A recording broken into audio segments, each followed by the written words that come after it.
I will never marry you. I will only marry you. She slammed her hands on the table and shouted, "I will never marry you." The entire room went silent. People stared, waiting for his reaction. But he did not get angry. He did not argue. He just smiled, stepped closer, and whispered something that made her freeze. "I will only marry you." At that moment she did not realize. Her life was about to change forever. Ava Collins stood beneath the towering crystal. Chandeliers of the Brooks estate, the light falling over her like a spotlight. She never asked for, her breath unsteady. Her fingers curled tightly at her sides, as if holding herself together required effort. The room was filled with people, powerful people, wealthy people, watching people. But she saw none of them. Only him, Ethan Brooks, standing across from her, calm, composed, like the entire world bent quietly around his existence. He wore confidence the way others wore clothing, effortless, natural, unquestioned, and it irritated her. No, it infuriated her, because no matter how hard she tried, she could never shake the feeling that he already knew how this moment would end. "I will never marry you." Her voice cut through the silence, sharp, unfiltered, raw. The words left her chest like something she had been holding back for years. Gasps rippled across the room, whispers rising like wind before a storm. Someone dropped a glass somewhere, but Ethan did not move, not even slightly. His gaze remained locked on hers, steady, unwavering, and then slowly, almost gently, he smiled. Not mocking, not angry, not surprised. Certain, that quiet, dangerous certainty. He stepped forward, closing the distance between them in a way that made Ava's heart skip against her will. And then he leaned in just enough for only her to hear. "I will only marry you." The words were soft, almost a whisper, but they hit harder than anything shouted in that room. Ava stepped back instantly, her chest rising sharply as if she needed more air. "You do not get to decide," that she said, her voice shaking, not from weakness, but from the intensity of everything she refused to feel. Ethan straightened, his expression calm. "I'm not deciding for you," he replied. Ava laughed, but there was no humor in it, only disbelief, and something dangerously close to fear. "It sounds exactly like that." He tilted his head slightly, studying her like he was trying to understand something deeper than her words. "Then stop proving me right." That made her freeze, just for a second. And that second was enough to anger her even more, because she hated that he could do that. Make her hesitate. Make her question. Make her feel. She turned away sharply, ignoring the weight of every gaze in the room, and walked, out, heels striking against marble like a declaration. But even as she left, she could still feel him. Not chasing, not calling. Just there. Certain, waiting. And that terrified her more than anything else. The first time Ava Collins met Ethan Brooks, she had not known who he was. To her, he had just been another man in a city full of men who thought power made them important. She had been sitting in a quiet corner of a cafe in Manhattan, laptop open, coffee long forgotten, as she worked through numbers, plans, strategies, building something that was hers. Not inherited, not handed to her, earned.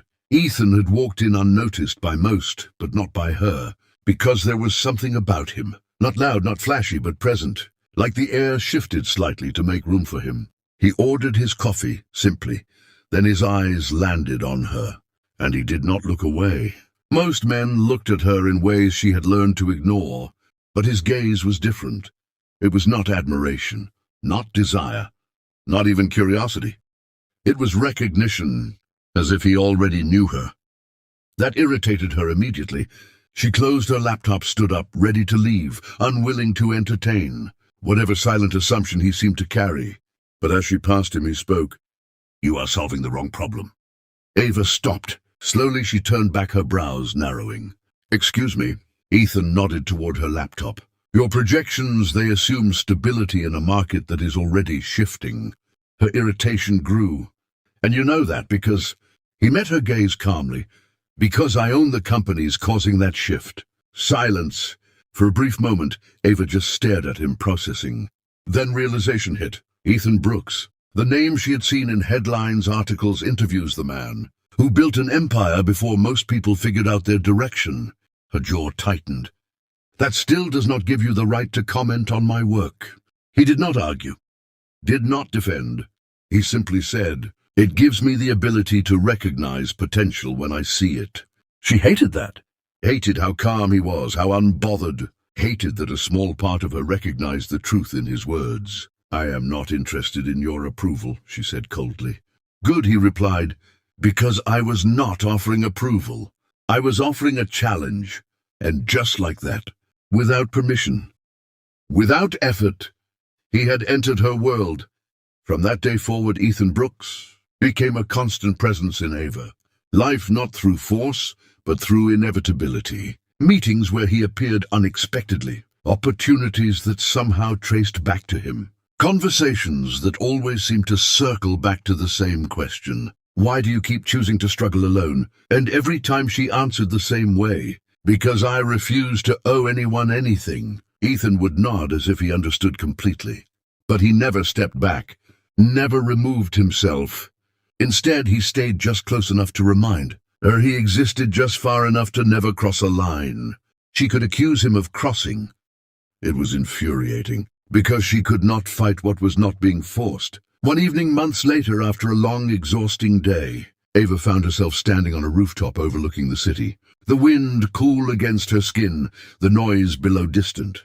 She needed space, needed silence, needed to feel like her life was still her own. "You always come here when you are overwhelmed." Her eyes closed briefly before she turned around. Of course he was there. Ethan leaned casually against the railing, as if he had always been part of that view. "Are you following me now?" she asked. "No," he said simply. "I am waiting." "For what?" "For the moment you realize you do not have to do everything alone." Ava shook her head, frustration rising again. "You do not understand." "Then explain it to me," he said. His voice was not demanding, not controlling, just open. And that made it worse, because she found herself wanting to answer, wanting to let him see, and she refused. "You would not get it." "Try me." Something inside her snapped then. Years of pressure, of proving herself, of building. Something from nothing, of refusing help. Because help always came with conditions. "I am tired," she admitted before she could stop herself. The words hung in the air, fragile, real. Ethan did not interrupt, did not speak. He just listened. And for the first time, she did not feel like she had to defend her exhaustion. That moment changed something. Not enough to make her trust him. Not enough to make her accept him. But enough to make her aware that Ethan Brooks was not leaving. Not because he could not, but because he chose not to. And deep down, Ava Collins began to realize that her greatest fear was not losing control. It was losing the fight she had built her identity around. Because if she stopped fighting him, she might start seeing him. And if she started seeing him, she might not be able to walk away. Ava Collins tried to convince herself that nothing had changed. She told herself that the moment on the rooftop meant nothing, that it was just weakness. Just exhaustion, just a temporary crack in the wall she had spent years building. But the truth was far more dangerous. Something had shifted. Not loudly, not dramatically, but quietly. Like a slow turning tide that could not be stopped once it began. Ethan Brooks had not pushed further. That was the problem. He did not chase her, did not demand her attention, did not try to force himself into her life. Instead, he stepped back just enough and waited. And somehow that made his presence feel even stronger, because now she was the one noticing him. She started seeing him everywhere, not because he appeared, but because her mind kept returning to him. The way he listened, the way he never interrupted, the way he never once made her feel small, even when he could have. And that confused her, because men like Ethan Brooks were not supposed to be like that. They were supposed to control, to dominate, to expect. But Ethan, he observed, he understood, and most terrifying of all, he was patient. Weeks passed. Ava buried herself deeper into her work, longer hours, fewer breaks, more distractions. But no matter how much she tried, she could not silence the thoughts. One evening she stayed late in her office, the city outside glowing in shades of gold and blue, the quiet almost suffocating. A screen blurred in front of her, numbers no longer making sense. Her mind was somewhere else. Without realizing it, she reached for her phone, scrolled, paused, and there it was, his name, Ethan Brooks. She stared at it for a long moment, her thumb hovering. This was ridiculous, she told herself. She did not need him, did not want him. And yet, before she could stop herself, she pressed call. The line rang once, twice. Then, Ava. His voice came through calm, steady, like he had been expecting her call all along. She closed her eyes, frustration immediately rising. Why do you always sound like that? Like what? Like you already knew I would call. There was a pause. Not awkward, not surprised, just thoughtful. Because I know you. Ava let out a sharp breath. You do not know me. Ethan's voice softened slightly. Then tell me I'm wrong. Silence. And for the first time, she could not. That night changed everything. Not because of what was said, but because of what was not. Ava did not hang up immediately. She stayed on the line longer than she should have, longer than she intended. They spoke about simple things, work, challenges, ideas, the future. But beneath every word there was something else, something unspoken, something building. Days later they met again, not by accident, not by coincidence, but by choice. A quiet restaurant far from the noise of the world, far from expectations. For the first time, Ava did not feel like she was being cornered. She felt like she was being seen. Ethan sat across from her, not trying to impress, not trying to prove anything. Just present. Why me? She asked suddenly, her eyes searching his. Of all the people in your world, all the options, all the choices, why me? Ethan did not answer immediately. He studied her carefully, like the answer mattered more than the question. Because you never needed me, Ava frowned. That makes no sense. It makes perfect sense, he said. Everyone else wants something from me. Power, security, influence. You never did. You looked at me like I was just another man, and I hated that at first. Ava raised an eyebrow slightly. Hated it. He nodded, a faint smile touching his lips. Yes, because it meant I could not control how you saw me. I had to earn it. The honesty in his voice caught her off guard, and for the first time, she saw the truth clearly. Ethan Brooks was not used to being challenged, not used to being questioned, not used to being human. And yet, with her, he was. That realization hit her harder than anything else, because it meant the connection between them was not one-sided. It was not forced. It was real, and real was dangerous. The final moment came on a night that felt strangely ordinary. No grand events, no crowds, no expectations. Just silence. Ava stood by the window of Ethan. Apartment, the city stretching endlessly before her lights, flickering like distant stars.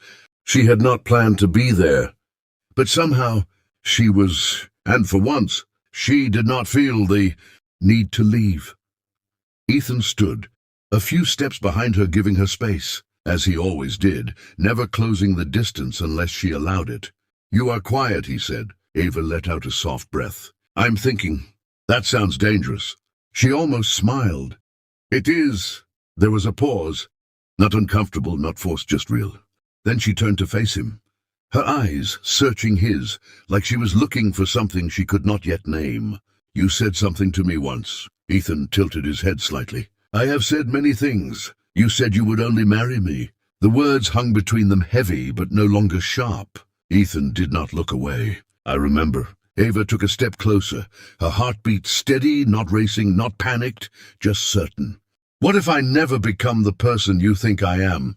Ethan answered without hesitation. Then I will love the person you are. That was it. No conditions, no expectations, no pressure, just truth. And that truth broke the last wall she had been holding on to. Ava exhaled slowly. For so long she had fought against him, against the idea of him, against what he represented. But standing there in that moment, she finally understood. He was never the enemy. He was never the force trying to take her freedom. He was the one person who never tried to take anything from her. Only the one who stayed and waited. I spent so much time saying never, she said softly. Ethan's expression did not change, but something in his eyes deepened. I know. Ava moved closer until there was almost no space left between them. I do not know what happens next. I do not know how this ends.